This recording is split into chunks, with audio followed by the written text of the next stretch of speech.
ada salah satu di kecamatan yang saya tugasi ya, saya bertugas di situ. Memang ada satu desa ya, Mas Fatir mungkin tahu lah itu ya. Itu desa itu memang dikategorikan sarangnya lah.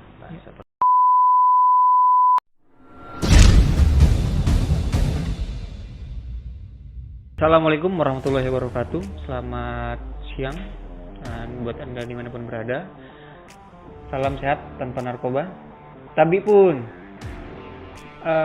Oke, ketemu lagi dengan saya Fatir di sini dalam program BNN Lampung Podcast. Yang bersama dengan kita saat ini sudah ada di studio kita nih salah seorang anggota atau kader dari pendamping sosial program Keluarga Harapan ya, yang ada di Provinsi Lampung ini. Bahkan beliau sudah sampai di tingkat nasional. Boleh kita sapa, halo, dengan Mas Amri Wibowo. Ya, Mas Fatir. Ya, jadi Mas Amri Wibowo ini salah satu pendamping sosial program Keluarga Harapan yang ada di Provinsi Lampung, bahkan sudah sampai di tingkat kategori nasional ya Mas ya.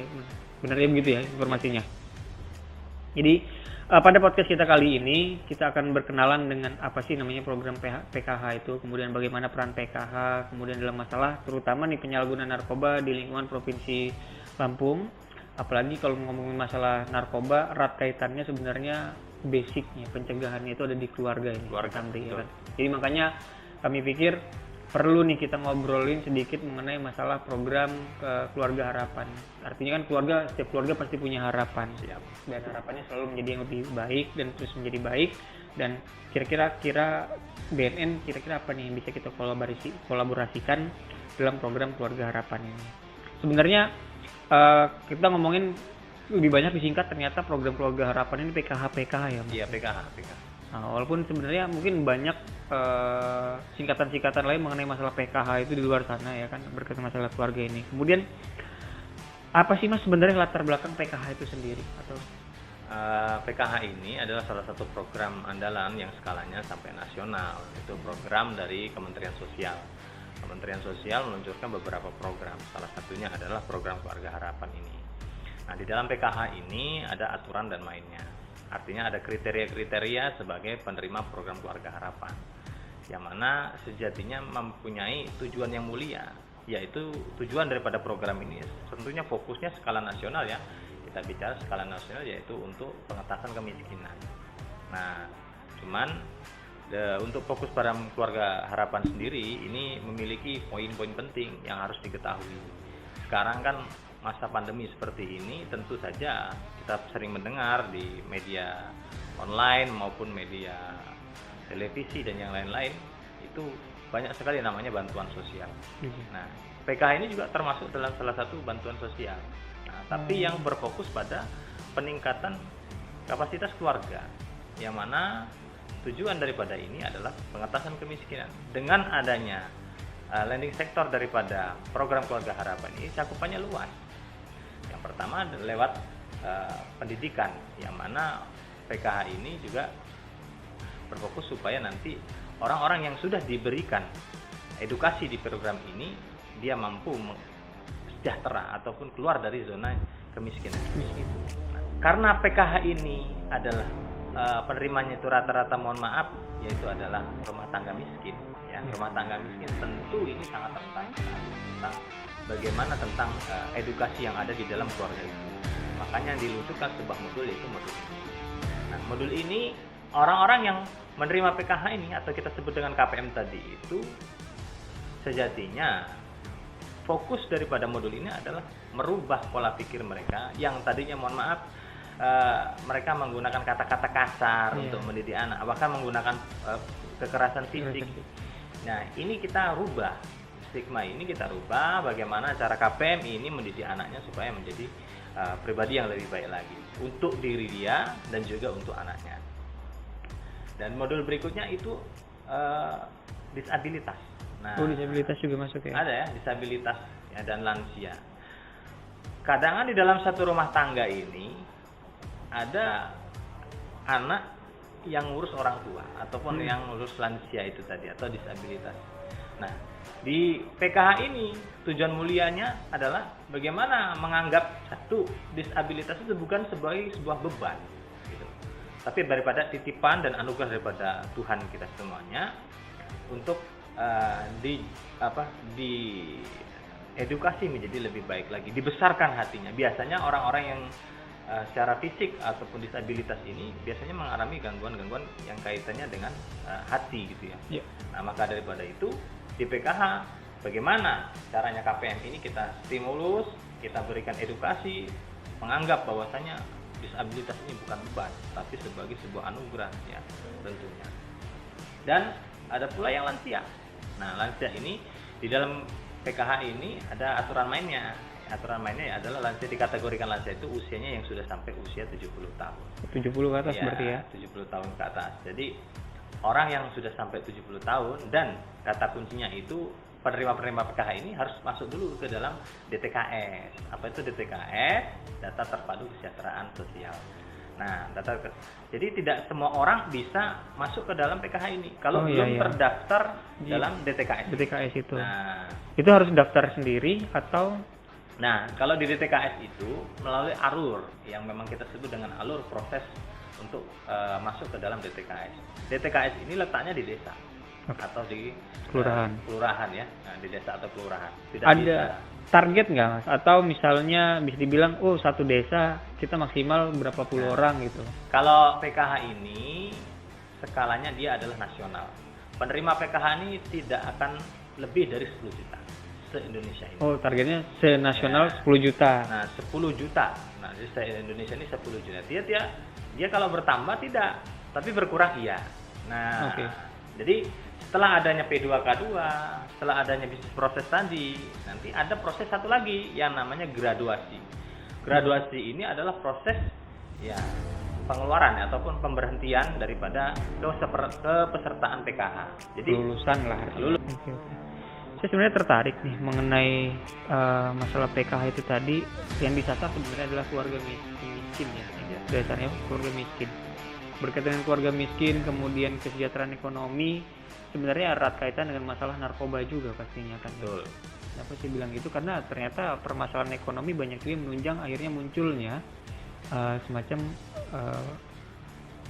tersangka-tersangka baru lah mengenai masalah narkoba karena untuk menunjang keuangan di dalam keluarganya. Betul. Artinya seperti itu. Atau juga lebih banyak ternyata orang karena miskin, kemudian nggak bisa berpikir bagaimana caranya akhirnya mereka menggunakan narkoba. Apakah ini juga terjadi sebenarnya di PKH itu sendiri? Apakah banyak anggota PKH yang ada kaitan dengan masalah narkoba, atau PKH sudah membatasi nih, misalnya ada syarat kalau mau jadi anggota PKH harus keluar dari masalah narkoba dengan didasari atau disarati apa misalnya? Ya, lebih ke penekannya tadi itu dia. Program harapan ini itu penekannya adalah perubahan mindset dan perilaku. Nah, perilaku yang tadinya belum baik kita rubah jadi baik, ya kan? Nah, ada yang biasanya rentan sama narkoba ini kan anak-anak remaja ya biasanya. Remaja. Di dalam PKH itu ada namanya Verkom. Nah, verifikasi komitmen, yang mana verifikasi komitmen ini adalah proses pembuktian. Proses pembuktian kepada kepada Kementerian Sosial sebagai bentuk tanggung jawab kami selaku pendamping sosial ini, bahwasanya memastikan anak-anak ini mengenyam pendidikannya dengan baik. Dibuktikan dengan 80% kehadiran mereka di sekolah. Jadi anak PKH ini nggak boleh bolos. Ya, jadi kalau dia 80% tidak ataupun kehadiran dia dibuktikan tidak sampai dengan 80%, maka nanti bantuan sosial yang akan diterima keluarga tersebut ditangguhkan. Nah, sampai dengan benar-benar dia itu komit tentang alur ataupun proses yang ada di PKH ini. Nah, bagaimana PKH ini erat kaitannya dengan penyalahgunaan narkoba? Bagaimana caranya kita mengatur supaya anak kita ini bebas dari narkoba? Tentunya dengan perubahan perilaku. Di dalam P2K2 tadi sudah kita gambarkan ada modul-modul penting yang mana kita sisipkan juga nilai spiritual tentang itu. Bagaimana supaya mereka tidak salah masuk ke dalam kubangan ya, kesalahan seperti narkoba dan yang lain. Di anak-anaknya sekolah juga seperti itu.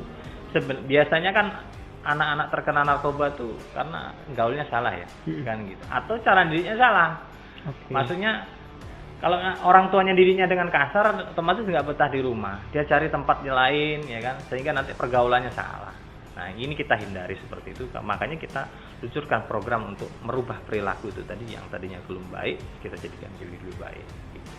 Jadi mungkin next time kayaknya kita bisa collab nih ya, kolaborasi dalam artian mungkin mengenai masalah narkoba, mungkin BNN siapa tahu bisa ikut menyampaikan juga di keluarga-keluarga yang ada di lapangan sana. Boleh, itu di P2K2 tuh bisa. P2K2 itu setiap pendamping sosial itu minimal 1 bulan sekali. Oh, 1 bulan sekali bertemu 1 bulan berarti ya? sekali untuk menyampaikan tentang bagaimana modul-modul ini ditransfer dari proses transfer ilmu tadi itu daripada pendamping sosial kepada KPM ini.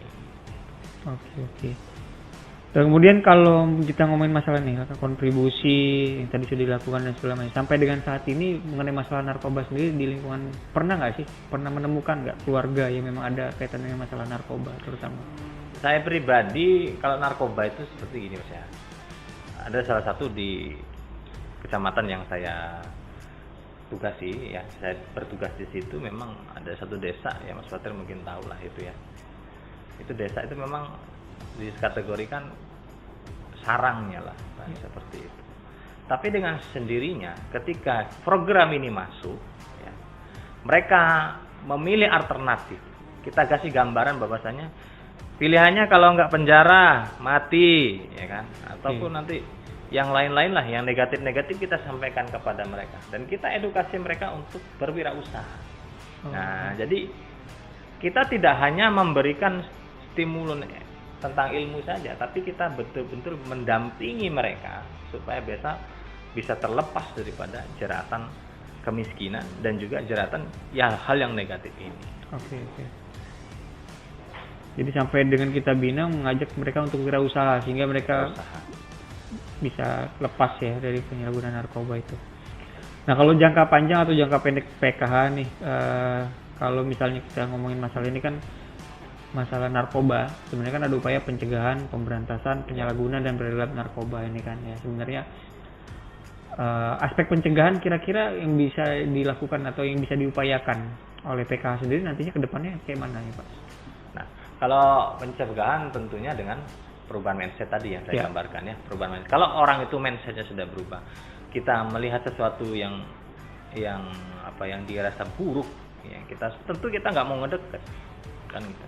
Tapi kalau nggak ada pilihan atau apa, nah ini kita nggak bisa. Misalkan seperti tadi, kalau orang terhimpit ekonomi, nggak ada pilihan, dia mungkin jadi kurir ataupun jadi pengedar gitu. Nah ini kan karena nggak ada pilihan. Tapi kalau kita sudah berikan sebuah edukasi kepada mereka bahwasanya ini hal yang salah, ya kan. Ada nggak penolakan ya, tentunya pasti ada, ya kan. Jadi pendamping sosial ini semua hal ya. Penolakan, intimidasi juga pasti ada yang seperti itu. Cuman kan kembali lagi ke kitanya. Niat kita, nawacita dari Kementerian Sosial ini adalah menurunkan angka kemiskinan lewat program ini. Jadi PKH bisa dikatakan sebagai wadah yang sangat positif ini ya, dengan tujuan yang sangat mulia. Kemudian untuk generasi penerus Provinsi Lampung ini. Jadi buat teman-teman di luar sana, nah yang berpikir wah saya ini dari masyarakat kecil mungkin miskin segala macamnya, PKH ini adalah salah satu program milik pemerintah terutama di Dinas Sosial, Kementerian Sosial yang bisa kalian gunakan, kalian pakai sama-sama membangun Provinsi Lampung ini menjadi provinsi yang berjaya, berpendidikan dan tentunya bersinar, yaitu bersih dari narkoba. Terakhir mungkin ada closing statement yang mau disampaikan kepada teman-teman kita di sana, terutama untuk ajakan war on drugs nih. Kita sekarang kampanye tahun ini memang masalah war on drugs ya, perang terhadap narkoba. Ya. Karena kita lihat dari 2009 semenjak BNN diciptakan, dimunculkan berdasarkan Undang-Undang Nomor 35 Tahun 2009, ternyata masalah narkoba makin sini makin parah nih. Saatnya udah waktunya kita untuk berperang nih. Ya. Makanya mungkin dari Mas Amri nih selaku pendamping sosial di program Keluarga Harapan, ada yang mungkin mau disampaikan? Ya, mungkin kalau closing statement dari saya ini, kita sebagai pendamping sosial dan juga sebagai warga negara yang baik, betul kata tadi, memang harus berperang terhadap narkoba ini. Kalau seandainya kita ini hidup bergantung dengan narkoba, tentu bangsa kita ini rusak. Karena kalau sudah rusak, akhirnya apa? Dapat dimasuki oleh muatan-muatan yang lain ataupun mungkin kelompok-kelompok tertentu yang menginginkan negara kita ini hancur. Nah, lewat program Keluarga Harapan ini, lewat gerakan Ayu Kuliah ini, lewat program yang ada dari Kementerian Sosial ini, kami harap warga negara Indonesia khususnya ya bisa benar-benar mengharapkan mereka bisa berjaya terhadap diri mereka sendiri. Jadi bantuan sosial ini tidak selamanya. Tapi pada intinya BNN Provinsi Lampung sangat mendukung sekali program PKH ini, bahkan kemudian di kemudian hari nanti harapannya kita akan bisa bersinergi dengan namanya Desa Bersinar, Pak. Siap. Jadi agendanya memang kita akan menciptakan Desa Bersinar, mungkin sekarang lagi kita godok, mungkin ada beberapa wilayah, mungkin ada dalam jangkauan juga di wilayah Mas Amri atau wilayah teman-teman yang lain dari pendamping sosial. Harapannya kita bisa saling support dan menciptakan Lampung bersih narkoba. Bersih narkoba, bersinar. Ya, bersinar. Oke, mungkin itu dari saya. Lebih kurang saya mohon maaf. Wabillahi taufiq wal hidayah. Wassalamualaikum warahmatullahi wabarakatuh. Waalaikumsalam. Oke, sama-sama Mas Amri. Kami siap war on drugs. Kami siap war on